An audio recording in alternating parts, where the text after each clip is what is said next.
I'm Satam Sen, Assistant English Teacher of Futullah Pilot High School. Now I'm going to discuss about the right form of verbs. Rule 1. Present indefinite tense subject যদি third person singular number হয়, subject যদি third person singular number হয়, তাহলে verb এর শেষে s বা es যোগ হয়। তাহলে verb এর শেষে কি যোগ হয়? s বা es। তাহলে আমি আবার বলছি, প্রেজেন্ট ইনডিফিনিট টেন্সে সাবজেক্ট যদি থার্ড পারসন সিঙ্গুলার নাম্বার হয়, তাহলে verb এর শেষে s বা es যোগ হয়। তাহলে আমার প্রথম কথা হচ্ছে, আমি যখন আমাকে কোনো প্রশ্ন দেওয়া হবে, আমি প্রশ্নের মধ্যে দেখলাম যে একটি সেন্টেন্স প্রেজেন্ট ইনডিফিনিট টেন্সে দেওয়া। আচ্ছা, এখন আমি দেখলাম ওই সেন্টেন্সের সাবজেক্টটি থার্ড পারসন সিঙ্গুলার নাম্বার, ওই সেন্টেন্সের সাবজেক্টটি থার্ড পারসন সিঙ্গুলার নাম্বার, তাহলে আমি ভার্বের শেষে s অথবা es যোগ করব। এখন প্রশ্ন হচ্ছে, থার্ড পারসন সিঙ্গুলার নাম্বার কোনগুলো? থার্ড পারসন সিঙ্গুলার নাম্বারগুলো হলো he, she, it, everyone, everybody, no one, nobody, যে কোনো একটি বস্তু এবং যে কোনো একজন ব্যক্তির নাম। আমি আবার বলছি, he, she, it, everyone, everybody, no one, nobody, যে কোনো একটি বস্তু এবং যে কোনো একজন ব্যক্তির নাম। এগুলো হচ্ছে আমার থার্ড পারসন সিঙ্গুলার নাম্বার। এগুলো হচ্ছে কি আমার থার্ড পারসন সিঙ্গুলার নাম্বার। আচ্ছা, এরপরে আমাদের মনে আরেকটি প্রশ্ন আমাদের মনে উদয় হতে পারে, সেটি হলো আমরা কখন s আবার আমরা কখন es আমরা যোগ করব। আচ্ছা, আমরা বোর্ডে খেয়াল করি, ভার্ব এর শেষে sh, ss, ch, x, ও থাকলে es যোগ হবে। তাহলে ভার্বের শেষে কি কি থাকলে? sh, ss, ch, x, ও এগুলো যদি থাকে, তাহলে আমি ওই ভার্বের শেষে আমি কি যোগ করব? es যোগ করব। ওই ভার্বের শেষে আমি কি যোগ করব? es। আচ্ছা, আমরা এক্সাম্পলে চলে আসি। Nobody stopped the ceaseless onward march of time. কেউই সময়ের অনবরত গতিকে রুখতে পারে না, বা কেউই সময়ের অনবরত গতিকে থামাতে পারে না। এই সেন্টেন্সটি আমার প্রেজেন্ট ইনডিফিনিট টেন্সের মধ্যে রয়েছে। এখন আমি দেখলাম আমার এখানে সাবজেক্টে কি দেওয়া? নোবডি। আমি একটু আগেই বলেছিলাম নোবডি, নো ওয়ান, এগুলো হচ্ছে কি আমার থার্ড পারসন সিঙ্গুলার নাম্বার। আচ্ছা, তাহলে আমরা এই নোবডিটা কি আমার থার্ড পারসন সিঙ্গুলার নাম্বার। অতএব আমাকে এই যে ভার্ব, এই ভার্বের সাথে আমাকে s অথবা es যোগ করতে হবে। এখন আমি দেখি এখানে ভার্বের শেষে আমার এখানে কি রয়েছে? পি। ভার্বের শেষে এখানে আমার কি রয়েছে? পি। আচ্ছা, ভার্বের শেষে যদি আমার ও থাকতো বা আবার এই চিহ্নগুলো থাকতো, এই বর্ণগুলো থাকতো, তাহলে আমি যোগ করতাম কি? es। যেহেতু আমার ভার্বের শেষে পি রয়েছে, অতএব এখন আমি এর সাথে যোগ করব শুধু s। কি যোগ করব? শুধু s। তাহলে এটা আমার উত্তর কি হলো? স্টপস। তাহলে উত্তর কি আমার? Nobody stops the ceaseless onward march of time. Rule 2. বাক্যে yesterday, ago, once, one day, last, that day থাকলে বা বাক্যটি যদি অতীতের বোঝায়, বাক্যটি যদি অতীতের বোঝায়, যেমন এই শব্দগুলো সেন্টেন্সের মধ্যে নেই, এই শব্দগুলো সেন্টেন্সের মধ্যে নেই, তারপরও বাক্যটি অতীতকে বোঝাচ্ছে, বাক্যটি অতীতকে নির্দেশ করছে, তখন আমি ভার্বের পাস্ট ফর্ম বসাবো, যেটাকে আমরা অনেকে সংক্ষেপে বলি ভার্ব টু। তাহলে ভার্বের কোন ফর্ম বসাবো আমি? Past form. আচ্ছা, তাহলে আমি আবারও বলছি, বাক্যে যদি yesterday, ago, once, one day, last, that day থাকলে বা বাক্যটি যদি অতীতকে বোঝায়, আমার এই চিহ্নগুলো নেই, তারপরেও বাক্যটি আমাকে অতীতকে নির্দেশ করছে, তাহলে আমি সেই বাক্যে আমি ভার্বের কোন ফর্ম বসাবো? পাস্ট ফর্ম বসাবো। আচ্ছা, ওয়ান্স, এই যে আমরা একটু লক্ষ্য করি, ওয়ান্স ওয়ান্স, তার মানে আমি এখান থেকে একটি শব্দ পেলাম কি? ওয়ান্স। তার মানে এখন আমার এই যে ভার্ব, এই ভার্বটাকে আমি কি করব? Past form. আচ্ছা, once there live a cobbler in a village, একদা এক গ্রামে এক মুচি বসবাস করত। আচ্ছা, এখন এই যে লিভ, এটার পাস্ট ফর্ম কি হবে? Lived, LIVED। আচ্ছা, এবার আমরা 2 নম্বর एग्जांपल আসি। In the last summer vacation I get sufficient time. আচ্ছা, in the last summer vacation I get sufficient time. এখন এইখানে আমরা একটু মনোযোগ দিই, এখানে একটু আমরা খেয়াল করি, এই যে একটি শব্দ আর একটি পাওয়া গেল, সেটা হচ্ছে কি? লাস্ট। আমরা এখানে কি পেলাম? লাস্ট শব্দটি আমরা পেলাম, এই যে। তার মানে এখন এই শব্দটি পাওয়ার কারণে এখন আমার এই ভার্বটাকেও আমার কি করতে হবে? পাস্ট ফর্ম করতে হবে। আচ্ছা, পাস্ট ফর্ম, গেটের পাস্ট ফর্ম কি? গট। তাহলে এখানে উত্তরটা কি হবে? I got sufficient time. আচ্ছা, এবার আমরা এই সেন্টেন্সটির মধ্যে আসি। So I make up my mind to make a journey by train. আমরা একটু সবাই ভালো করে খেয়াল করি, এই সেন্টেন্সটির মধ্যে কিন্তু এই শব্দগুলো নেই। খেয়াল করি আমরা একটু, so I make up my mind to make a journey by train, এই যে একটি সেন্টেন্স আমি বললাম, এই সেন্টেন্সটির মধ্যে একটু খেয়াল করে দেখেন, ইয়েস্টারডে নেই, আগো নেই, ওয়ান্স নেই, ওয়ান ডে নেই, লাস্ট নেই, দ্যাট ডে নেই। এই জিনিসগুলো কিন্তু আমার কি বলতো এখানে নেই। না থাকার পরেও এই সেন্টেন্সটি কিন্তু অতীতকেই নির্দেশ করছে। কিভাবে? আপনি খেয়াল করেন, আপনি কিন্তু এই যে আপনি যে একটা ভ্রমণ করার সিদ্ধান্ত নিয়েছিলেন, সেটা কিন্তু এখন নিচ্ছেন না, সেটা আপনি অতীতে যখন আপনি যে দেখেন, লাস্ট মানে কি? গত বা বিগত, বিগত গ্রীষ্মের ছুটিতে বা বিগত গ্রীষ্মের অবকাশে আপনি পর্যাপ্ত সময় আপনি পেয়েছিলেন, আর আপনি তখনই আপনি আপনার মনটাকে স্থির করেছিলেন আপনি ট্রেনে ভ্রমণ করার। তাহলে মনটাকে স্থির কিন্তু আপনি এখন করেননি, করেছেন কোথায়? ও যে যখন আপনার বিগত আপনি যে গ্রীষ্মের যে ছুটি পেয়েছিলেন, গ্রীষ্মের যে অবকাশ পেয়েছিলেন, আপনি ওই সময় আপনার মনটাকে স্থির করেছিলেন। তার মানে বোঝা গেল এই সেন্টেন্সটির মধ্যে, এই সেন্টেন্সটির মধ্যে এই চিহ্নগুলো না থাকা সত্ত্বেও এটা অতীতকে নির্দেশ করছে। তাহলে এখানেও আমার ভার্বের কি ফর্ম হবে? পাস্ট ফর্ম হবে। তাহলে মেকের পাস্ট ফর্ম কি? Made, MADE। আচ্ছা, রুল নাম্বার 3, বাক্যে টু বি ভার্ব ব্যবহার করতে বললে, বাক্যে টু বি ভার্ব ব্যবহার করতে বললে কি করব? অ্যামিজার এবং আমি ওয়াজ এর বসাবো। বাক্যে টু বি ভার্ব ব্যবহার করতে বললে আমরা কি ব্যবহার করব? অ্যামিজার এবং ওয়াজ এর ব্যবহার করব। এখন প্রশ্ন হচ্ছে আমরা কখন কোন অক্সিলারি ভার্বগুলো ব্যবহার করব? আচ্ছা, অ্যামিজার ব্যবহার করব যখন বাক্যটি আমার বর্তমানে থাকবে, প্রেজেন্ট টেন্স। বাক্যটি যখন আমার বর্তমানে থাকবে তখন আমার ব্যবহার হবে অ্যামিজার। আর যদি অতীতকে বোঝায় তাহলে আমার ব্যবহার হবে ওয়াজ এর। তাহলে আমি আবার বলছি খুব সংক্ষেপে, বাক্যে যদি টু বি ভার্ব ব্যবহার করতে বলে তাহলে আমি অ্যামিজার অথবা ওয়াজ এর বসাবো, অ্যামিজার অথবা ওয়াজ এর বসাবো। যদি বাক্যটি বর্তমানে থাকে তাহলে আমি ব্যবহার করব এম, ইজ, আর। আর যদি অতীতের হয় তাহলে আমি ব্যবহার করব ওয়াজ, ওয়্যার। আচ্ছা, আমরা এক্সাম্পলে চলে আসি। তাজমহল, এখানে আমাকে বলা হচ্ছে ইউজ টু বি ভার্ব, আমাকে বলা হচ্ছে ইউজ ব্যবহার করো to be verb, to be verb ব্যবহার করো।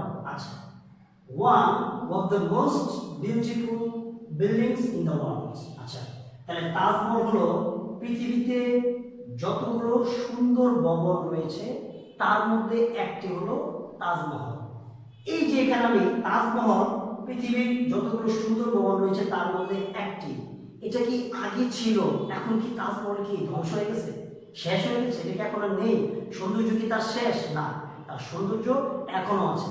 তার মানে বোঝা গেল এই সেন্টেন্সটি এটা বর্তমানে, এই সেন্টেন্সটি কি এটা বর্তমানে। তাহলে তাজমহলের সাথে আমাকে টু বি ভার্ব হিসেবে আমি কি am ইউজ করব, ইউজ করব না আর ইউজ করব? আমি অবশ্যই ইজ ইউজ করব। আমরা অবশ্যই ইউজ করব, ইজ ইউজ করব। আচ্ছা, তাহলে Taj Mahal is one of the most beautiful buildings in the world. এবার আমরা চলে আসি rule 4। have, has, had, be, been, having এদের পর ভার্বের পাস্ট পার্টিসিপল ফর্ম বসে। তাহলে কি কি শব্দগুলো আমি এখানে দেখলাম? have, has, had, be, being, having।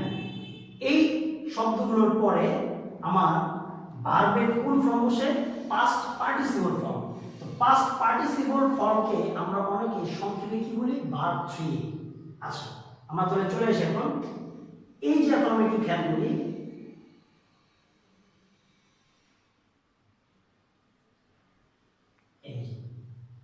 এই যে এখানে শব্দ বি, এই যে বি আমি এখানে পেলাম বি, এখানে পেলাম বি, তাহলে এই বি এর পরে আমি এখন কি বসাবো? ভার্বের পাস্ট পার্টিসিপল ফর্ম, মানে আমি ভার্ব 3 বসাবো। আচ্ছা, lost wealth may be regained by dint of hard labor, by dint of hard labor। আচ্ছা, এখানে বলা হচ্ছে হারানো সম্পদ ফিরে পাওয়া যেতে পারে কঠোর পরিশ্রমের বলে, বা কঠোর পরিশ্রমের কারণে হারানো সম্পদ আবার ফিরে পাওয়া যেতে পারে। বাট লাস্ট টাইম, কিন্তু হারানোর সময় cannot be recover by any means, কোনো উপায়ে এটা সমাধান করা যাবে না, বা কোনো উপায়ে এই হারানোর সময়টাকে আর ফিরে পাওয়া যাবে না, এর ক্ষতিপূরণ আর করা যাবে না। আচ্ছা, তাই এখন আমার এখানে মোট কত হচ্ছে? এখানে আমার কি হচ্ছে? এখানে বি, বি এর পরে এখন আমি কি বসাবো? ভার্বের পাস্ট পার্টিসিপল ফর্ম, মানে ভার্ব 3টা বলবো আমি রিগেইন। তাহলে এটা পাস্ট পার্টিসিপল ফর্ম হচ্ছে রিগেইনড, আর ই জি এ আই এন ইডি। এই শব্দটির সাথে এই ভার্বের সাথে কি যোগ করব? একটা ইডি যোগ করব। আচ্ছা, রিকভার সে আমি এর শেষে আমি কি যোগ করব? ইডি যোগ করব। তাহলে কি হলো? আর ই সি ও ভি ই আর এর সাথে ইডি, রিকভার্ড। আচ্ছা, এখন আমরা চলে আসি রুল 4। প্রিপোজিশন এর পর ভার্বের সাথে আইএনজি হয়। প্রিপোজিশন এর পর ভার্বের সাথে কি হয়? আইএনজি হয়। আচ্ছা, তাহলে প্রিপোজিশনের পর আমরা ভার্বের সাথে কি করব? আইএনজি। তবে টু এর পর ভার্বের প্রেজেন্ট ফর্ম হয়। টু এর পর ভার্বের কি হয়? প্রেজেন্ট ফর্ম বা বেস ফর্ম। প্রেজেন্ট ফর্ম বা বেস ফর্ম বলতে আমরা অনেকে যেটা বুঝি সেটা হচ্ছে ভার্ব ওয়ান। প্রেজেন্ট ফর্ম বা বেস ফর্ম বলতে আমরা কি বুঝি? Verb one.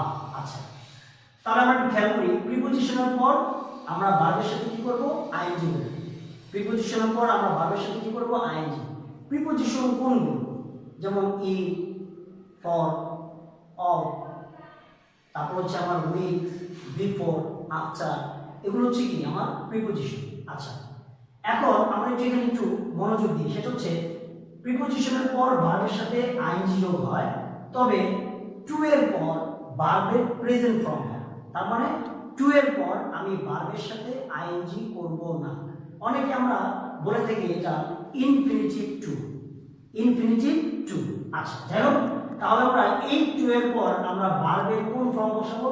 প্রেজেন্ট ফর্ম, মানে হচ্ছে আমি ভার্ব ওয়ান বসাবো। তার মানে আমি প্রিপোজিশনের পর ভার্বের সাথে আইএনজি করব, তবে আমি টু এর পর আমি ভার্বের সাথে কোনো আইএনজি করব না। টু এর পর আমি ভার্বের সাথে কোনো আইএনজি যোগ করব না। আচ্ছা, আমরা আরেকটু খেয়াল করি, কিন্তু with a view to, look forward to, prefer to এর পরে ভার্বের সাথে আবার আইএনজি যোগ হয়। এরপরে ভার্বের সাথে আমার কি যোগ হয়, আইএনজি যোগ হয়। আচ্ছা আমরা খেয়াল করি, আমি একটু আগে বললাম টু এর পর ভার্বের সাথে টু এর পর ভার্বের কি হয়, প্রেজেন্ট ফর্ম, মানে টু এর পর ভার্ব ওয়ানের সাথে আমার কোনো কি হবে না, আইএনজি যোগ হবে না। মানে টু এর পরে ভার্ব ওয়ান ভার্ব ওয়ানই থাকবে, কোনো আইএনজি যোগ করব না। কিন্তু এখন আবার বলছি এই টু এর পরে আমি আবার কি বলছি, আইএনজি। তার মানে বোঝা গেল টু এর আগে যদি এই সমস্ত ফ্রেজ বা টু এর আগে যদি এই সমস্ত শব্দ যদি থাকে তখন আমি ভার্বের সাথে আইএনজি করব। তাহলে আমি আবার বলছি টু এর পর ভার্বের সাথে আইএনজি হয় না, কিন্তু টু এর আগে এই সমস্ত ফ্রেজ বা টু এর আগে এই সমস্ত ওয়ার্ড যদি আমার থাকে তাহলে আমি ওই টু এর পরে আমি ভার্বের সাথে কি করব, আমি আইএনজি করব। আচ্ছা এখন আমরা एग्जांपले চলে আসি। The drivers are in the habit of, আচ্ছা এই যে এখানে একটা জিনিস পাওয়া গেল অফ, এই অফটা কি আমার, এটা হচ্ছে কি প্রিপজিশন। আচ্ছা এখন আমি প্রিপজিশনের পর আমি ভার্বের সাথে কি করব, আইএনজি। ভায়োলেন্স, ভায়োলেন্ট মানে হচ্ছে অমান্য করা। তাহলে the drivers are in the habit of violate traffic rules, বলছে গাড়ির চালকরা তারা যানের যে নিয়ম কানুনগুলো আছে তারা সেগুলো অমান্য করতে তারা অভ্যস্ত, মানে তারা সেগুলো মানে না। আচ্ছা তাহলে এখন এই যে ভায়োলেন্স, এখন আমরা কি হবে, ভায়োলেটিং, VIOLATING, আমার উত্তরে কি হবে, ভায়োলেটিং।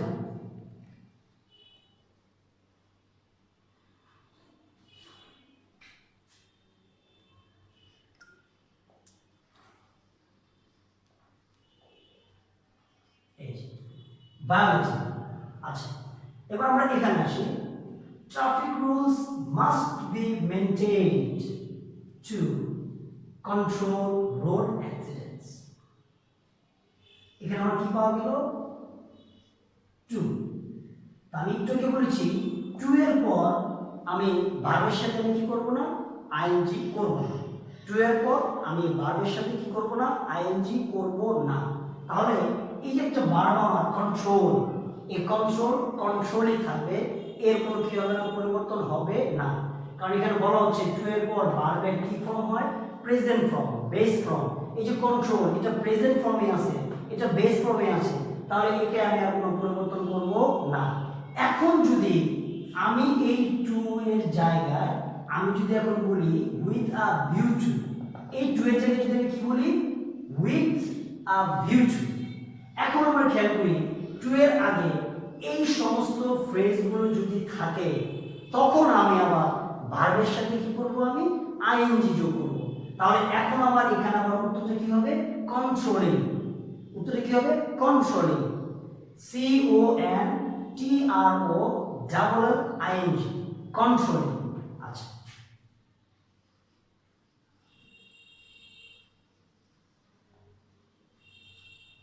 কন্ট্রোলিং। আচ্ছা তাহলে আমি আবার বলছি প্রিপজিশনের পর আমি ভার্বের সাথে কি করব, আমি আইএনজি যোগ করব। এই যে প্রিপজিশনের পর আমি ভার্বের সাথে কি করেছি, আমি আইএনজি যোগ করেছি। টু এর পর আমার ভার্বের প্রেজেন্ট ফর্ম হয়, মানে টু এর পর আমি ভার্বের সাথে কোনো আইএনজি যোগ করব না, এবং টু এর পরে সবসময় ভার্বের প্রেজেন্ট ফর্ম বা বেস ফর্ম হবে, যেটাকে আমরা বলি ভার্ব ওয়ান। তার মানে টু এর পরে আমার সবসময় কি হবে, ভার্ব ওয়ান বা ভার্বের প্রেজেন্ট ফর্ম বা বেস ফর্ম হবে। আচ্ছা এই যে যেমন আমরা খেয়াল করলাম টু আছে, টু এর পরে আমি এখানে ভার্বের বেস ফর্ম কন্ট্রোল, আমি কন্ট্রোলই রাখলাম, কন্ট্রোল এবং কি রাখলাম, আমি কন্ট্রোলই রাখলাম। আচ্ছা এখন যদি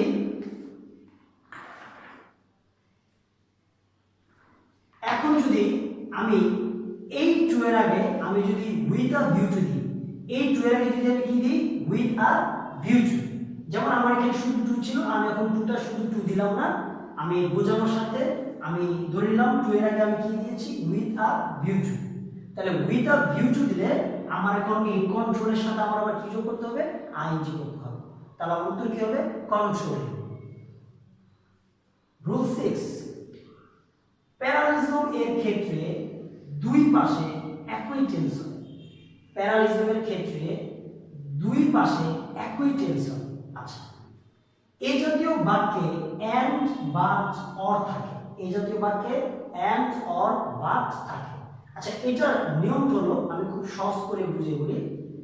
আমার একটা সেন্টেন্সে মাঝখানে আমি দেখলাম and দেওয়া আছে। কি দেওয়া আছে?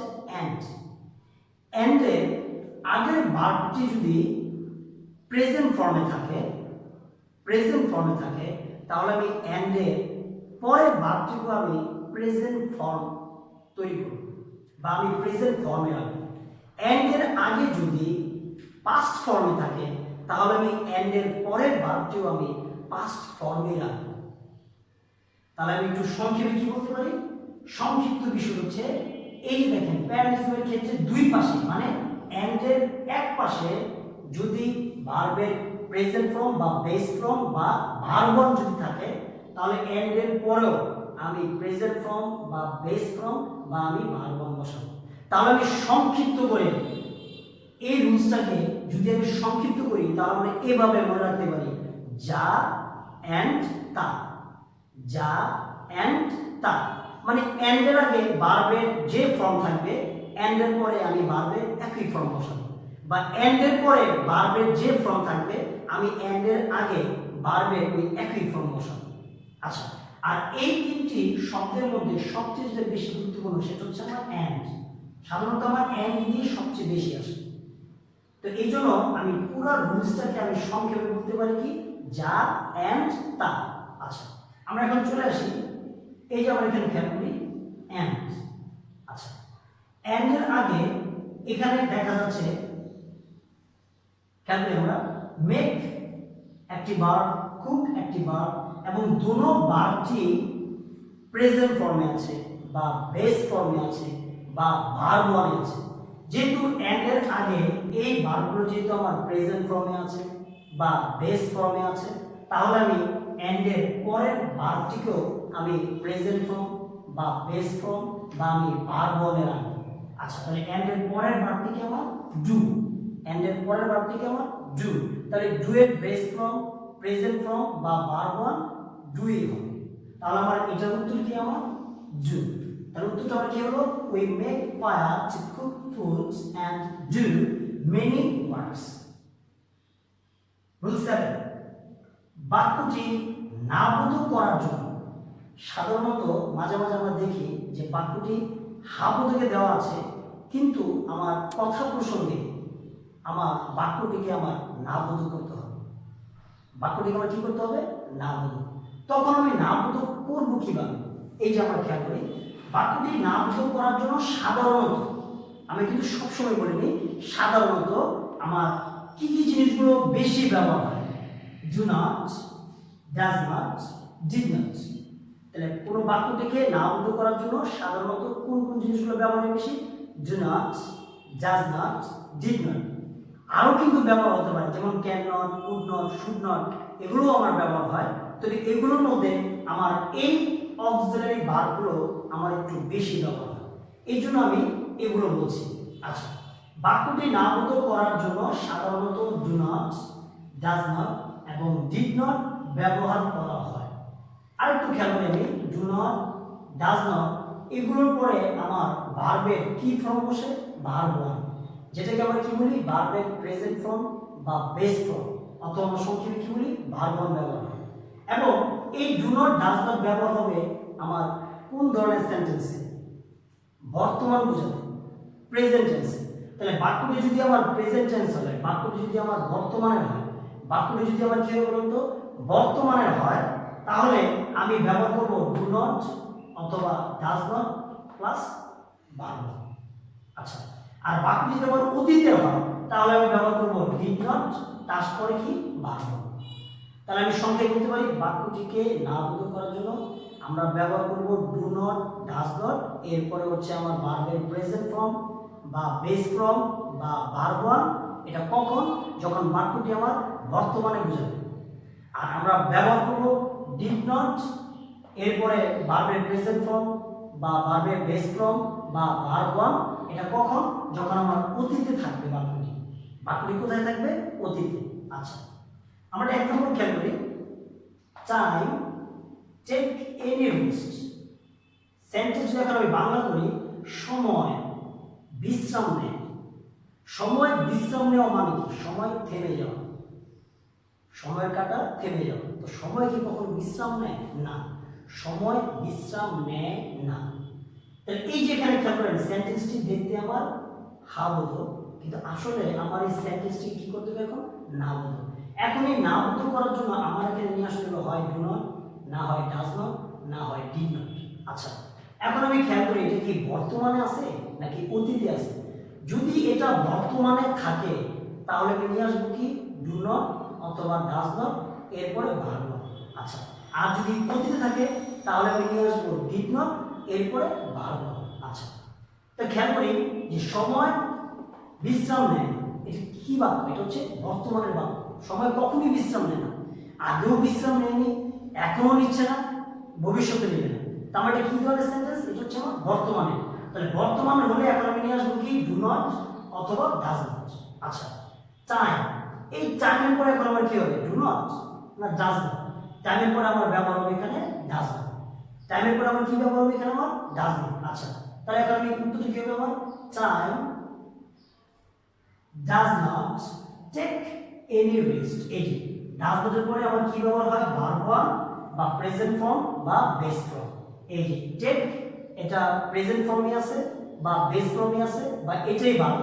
তাহলে আমার এটার কোনো কি হবে না? পরিবর্তন হবে না। তাহলে এখানে শুধু কি আমার কি হবে? Does not. তাহলে তো কি হলো? Time does not take any rest.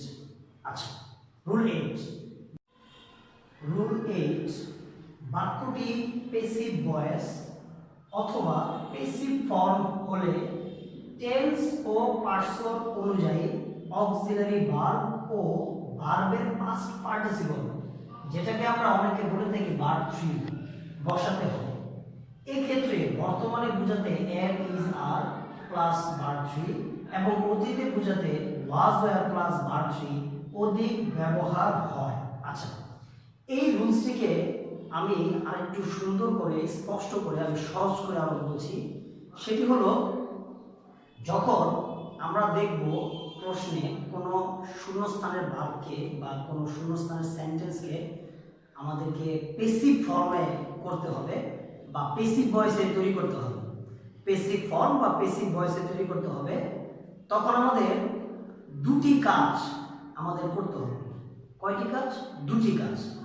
দুটি কাজ হলো, এক, অক্সিলারি ভার্ব আমাকে দিতে হবে, দুই, আমাকে ভার্বের পাস্ট পার্টিসিপল ফর্ম দিতে হবে। দুটি কাজ আমি আবার বলছি, যখন আমি দেখব কোনো সেন্টেন্সকে পেসিভ ফর্মে করতে হবে তাহলে সেখানে আমাকে দুটি জিনিস আমাকে দিতে হবে। এক, অক্সিলারি ভার্ব দিতে হবে, দুই, আমাকে ভার্বের পাস্ট পার্টিসিপল ফর্ম দিতে হবে। পাস্ট পার্টিসিপল ফর্ম বলতে যেটা আমরা অনেকে জানি ভার্ব 3 হিসেবে আমরা জানি অনেকে। আচ্ছা, এখন আরেকটি কথা হচ্ছে যে অক্সিলারি ভার্ব তো আমাদের অনেকগুলি আছে, এর মধ্যে কোনগুলো বেশি ব্যবহার হয় সেটা যদি আমি আর একটু স্পষ্ট করে বলে দিই তাহলে আমাদের শিখতে আরেকটু সুবিধা হবে। অক্সিলারি ভার্ব মূলত এই নিয়মে দুই ধরনের সবচেয়ে বেশি ব্যবহার হয়। এক হচ্ছে এম ইজ আর, আরেক হচ্ছে ওয়াজ ওয়্যার। এক হচ্ছে এম ইজ আর, আরেক হচ্ছে ওয়াজ ওয়্যার। আচ্ছা, এখন প্রশ্ন হতে পারে আমরা এম ইজ আর কখন ব্যবহার করব, আমরা ওয়াজ ওয়্যার কখন ব্যবহার করব। বাক্যটি যদি বর্তমানে বোঝায় তাহলে আমরা ব্যবহার করব এম ইজ আর, আর বাক্যটি যদি অতীতে বোঝায় তাহলে আমরা ব্যবহার করব ওয়াজ ওয়্যার। তাহলে শর্টকাটে এখানে কথা হলোটা কি? এখানে সংক্ষিপ্ত কথা হলো, কোনো বাক্য যদি আমাকে পেসিভ ফর্মে তৈরি করতে হয়, কোনো বাক্য যদি আমাকে পেসিভ ফর্মে যদি তৈরি করতে হয় তাহলে নাম্বার 1, বাক্যটি বর্তমানে থাকলে am is are plus verb 3 এই নিয়মে করব। আর যদি অতীতে থাকে তাহলে আমরা ওয়াজ ওয়্যার প্লাস ভার্ব 3 আমরা এই নিয়মে সবচেয়ে বেশি করব। আচ্ছা, এখন আমাদের আরেকটি প্রশ্ন আমাদের মনে উদয় হতে পারে যে আমরা অ্যাক্টিভ ভয়েস এবং পেসিভ ভয়েস, আমরা যেটাকে যে পেসিভ ফর্মে করব, পেসিভ ফর্মে যে সেন্টেন্সটি আছে সেটি আমরা কিভাবে বুঝব? সেন্টেন্সটি যে পেসিভ ভয়েসে বা পেসিভ ফর্মে যে করতে হবে সেটা আমরা কিভাবে বুঝব? আচ্ছা, সেটা বোঝার জন্য আমি সংক্ষিপ্তভাবে বলবো, সংক্ষিপ্তভাবে। আমরা নেক্সট ক্লাসে এর ডিটেলস আমরা জানবো। আপাতত আমরা সংক্ষিপ্তভাবে এতটুকু আমরা জানি, সেটি হচ্ছে আমরা এতটুকু মনে রাখবো, বাক প্রথা। কি বলেছি বলুন কিন্তু আমরা? বাক প্রথা। আচ্ছা, তাহলে আমাদের কি মনে রাখতে হবে? বাক প্রথা। তো বাক প্রথা জিনিসটা কি? বাক প্রথা মানে এটা যদি ডিটেলস দিয়ে বলি, বা মানে হচ্ছে বাক্যের, ক মানে হচ্ছে কর্তা, বাক্যের কর্তা, প্র মানে হচ্ছে প্রথমে, আর থা, থা মানে হচ্ছে থাকলে। তার মানে বোঝা গেল বাক্যের কর্তা প্রথমে থাকলে। তার মানে একটা সেন্টেন্সের কর্তা যদি বাক্যের প্রথমে থাকে সেটাকে আমরা বলতে পারি অ্যাক্টিভ। আর যে ব্যক্তি কাজটা করবে সে যদি বাক্যের প্রথমে না থাকে সেটাকে আমরা বলতে পারি প্যাসিভ। তাহলে আমি আবারও বলছি, বাক্যের কর্তা প্রথমে থাকলে সেটি হচ্ছে কি? অ্যাক্টিভ। বাক্যের কর্তা প্রথমে যদি না থাকে সেটি হচ্ছে কি? প্যাসিভ। তাহলে আমি সংক্ষেপে বলতে পারি কি? বাক প্রথা মানে বাক প্রথা থাকলে অ্যাক্টিভ, বাক প্রথা না থাকলে কি আমার? প্যাসিভ। তাহলে বাক প্রথা মানে কি? বাক্যের কর্তা প্রথমে থাকে। আচ্ছা, তবে এখন আমরা চলে আসি এক্সাম্পলে। Spring call the queen of seasons. আচ্ছা, বসন্তকালকে ঋতুদের রানী বলা হয়। আচ্ছা, এখানে আমরা একটু খেয়াল করি, এটার বাংলাটা হচ্ছে কি? ঋতুদের রানী বলা হয় কাকে? বসন্তকালকে। যাই হোক, তাহলে বসন্তকালকে ঋতুদের রানী বলা হয়। এই যে বসন্তকালকে ঋতুদের যে রানী বলা হয়, যে বলে বা যারা বলছে, যারা বলার কাজটা করছে, যারা কর্তা, তারা কিন্তু এই সেন্টেন্সের প্রথমে কিন্তু তারা নেই। স্প্রিং তো আর নিজে নিজে তো নিজেকে বলে না যে আমি ঋতুদের রানী, ঠিক না? তাহলে এই বসন্তকালকে ঋতুদের রানী যারা বলছে বা যে বলছে তারা কিন্তু এই সেন্টেন্সের প্রথমে নেই। অতএব এটাকে বলা যায় এটা একটা প্যাসিভ সেন্টেন্স। এখন এটাকে আমাকে প্যাসিভ ফর্মে নিতে হবে। তাহলে এটা আমি বুঝলাম, এটা আমার প্যাসিভ ফর্মে করতে হবে। এখন আমাকে দেখতে হবে এটা কি বর্তমানে আছে নাকি অতীতে আছে। বর্তমানে থাকলে আমরা করব অ্যামিজার, তারপরে কি বলুন তো? ভার্বের পাস্ট পার্টিসিপল। এরপরে যদি অতীতে থাকে তাহলে আমরা কি করব? ওয়াজের এবং ভার্বের পাস্ট পার্টিসিপল। আচ্ছা, তাহলে দেখি এখন যে বসন্তকালকে ঋতুদের রানী বলা হয়। এখন বসন্তকালকে ঋতুদের রানী বলা হয়, সেটা কিন্তু এখনো বলা হচ্ছে। এটা তো এমন নয় যে আগে বলা হয়েছিল এখন আর বলা হয় না, এখনো বলা হচ্ছে। তার মানে আমরা ধরে নিতে পারি এটা বর্তমানে আছে। আচ্ছা, যদি বর্তমানে থাকে তাহলে এখন আমরা স্প্রিং এর সাথে এখন আমি কি দিতে পারি? অ্যামিজারের মধ্যে যে কোনো একটি, সেটা হলো কি স্প্রিং এর সাথে কি বসে? ইজ। তাহলে স্প্রিং ইজ। কলে কি বসাতে হবে? পাস্ট পার্টিসিপল ফর্ম, যেটাকে আমরা জানি ভার্ব 3 হিসেবে। তাহলে স্প্রিং ইজ কলড, একটা ইডি যোগ হবে কলের সাথে। তাহলে spring is called the queen of seasons. Okay, now today these rules are very important, especially for your half yearly examination. So practice more and more. Allah Hafiz.